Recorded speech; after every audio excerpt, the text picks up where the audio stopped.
عظیم engineer جس نے مسجد الحرام اور مسجد نبی کو ڈیزائن کیا لیکن کوئی معاوضہ نہ لیا، لیکن پھر اللہ تعالیٰ نے کیسے مدد کی۔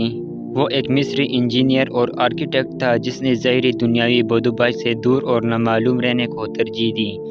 ڈاکٹر محمد کمال اسماعیل سن 1908 تا 2008 وہ مصر کی تاریخ کا سب سے کم عمر شخص تھا جس نے ہائی اسکول سرٹیفکیٹ حاصل کیا، پھر رائل اسکول آف انجینئرنگ کا سب سے کم عمر طالب علم جس نے وہاں سے گریجویٹ ڈگری لی، پھر سب سے کم عمر جس کو یورپ اسلامک آرکیٹیکچر میں ڈگری کی 3 ڈگریاں لینے کے لیے بھیجا گیا۔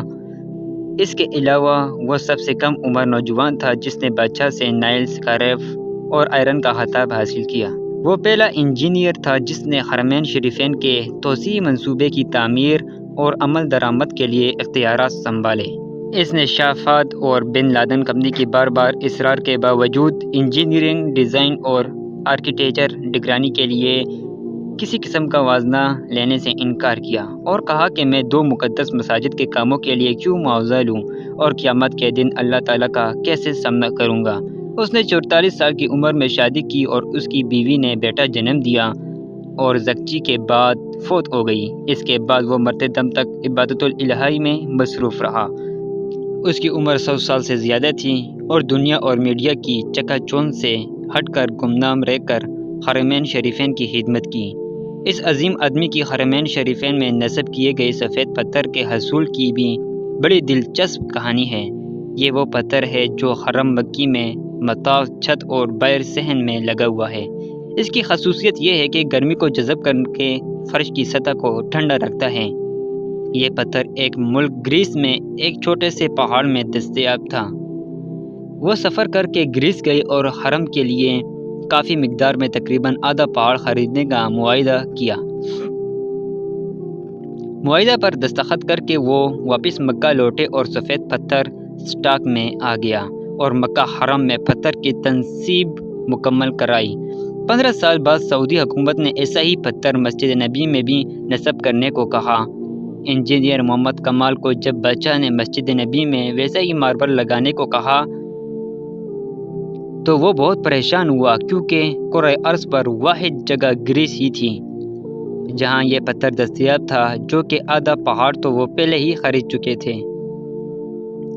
انجینئر محمد کمال بتاتے ہیں کہ وہ گریس میں اسی کمپنی کے چیف ایگزیکٹو کے پاس گئے، اسے ملے اور ماربل کی بقایا مقدار جو بچ گئی تھی اس کے بارے میں پوچھا تو چیف ایگزیکٹو نے بتایا وہ ماربل تو ہم نے آپ کے جانے کے بعد بھی بیچ دیا۔ اب تو 15 سال ہو گئے۔ کمال بہت افسردہ ہوا اور میٹنگ چھوڑ کر جانے لگا تو افسر سیکورٹی سے ملا اور گزارش کی کہ مجھے اس شخص کا اتا پتہ بتاؤ جس نے بقیہ تمام ماربل کی مقدار خریدی۔ تو اس نے کہا پرانا ریکارڈ تلاش کرنا بہت مشکل ہے، لیکن آپ مجھے اپنا فون نمبر دے جائیں، میں تلاش کرنے کی کوشش کرتا ہوں۔ اس نے اپنا نمبر اور ہوٹل کا پتہ دیا اور اگلے دن آنے کا وعدہ کر کے چلے گئے۔ دفتر چھوڑنے سے پہلے کمال نے سوچا کہ مجھے کیا ضرورت ہے کہ کس نے خریدا، اللہ خود ہی کوئی بندوبست کر دے گا۔ اگلے دن ایئرپورٹ جانے سے چند گھنٹے قبل اسے فون کال آئی کہ مجھے ماربل کے خریدار کا ایڈریس مل گیا ہے۔ اب میں کمال بہت آہستہ رفتار سے دفتر گیا کہ اب کیا کروں گا خریدار کے ایڈریس کو، کیونکہ اتنا لمبا عرصہ گزر گیا ہے۔ کمال دفتر پہنچا تو سیکورٹی نے کمپنی کا پتہ دیا جس نے ماربل خریدا تھا۔ جب کمال نے پتہ دیکھا تو کچھ دیر کے لیے اس کا دل دھڑکنا بھول گیا، پھر زور کا سانس لیا کیونکہ وہ کمپنی جس نے ماربل خریدا تھا وہ سعودی ہی تھا۔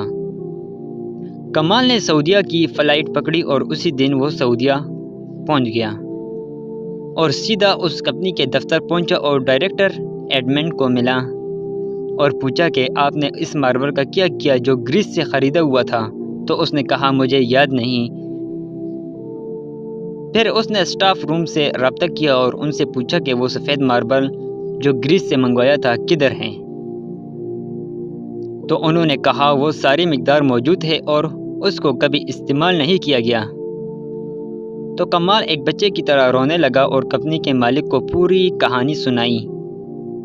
اس نے کمپنی کے مالک کو بینک چیک دیا اور کہا اس میں جتنی رقم بھرنی ہے بھر لو اور ماربل کی تمام مقدار میرے حوالے کر دو۔ جب کمپنی کے مالک کو پتہ چلا کہ یہ تمام ماربل مسجد نبی میں استعمال ہونا ہے تو اس نے کہا میں 1 ریال بھی نہیں لوں گا۔ اللہ نے یہ ماربل مجھ سے خرید کرایا اور پھر میں بھول گیا۔ اس کا مطلب یہی تھا کہ یہ ماربل مسجد نبی الشریف میں استعمال ہونا ہے۔ اگر آپ کو ہماری ویڈیو پسند آئے تو آگے اپنے دوستوں کے ساتھ لازمی شیئر کریں اور مزید ایسی ویڈیو دیکھنے کے لیے ہمارا چینل فالو کریں۔ شکریہ۔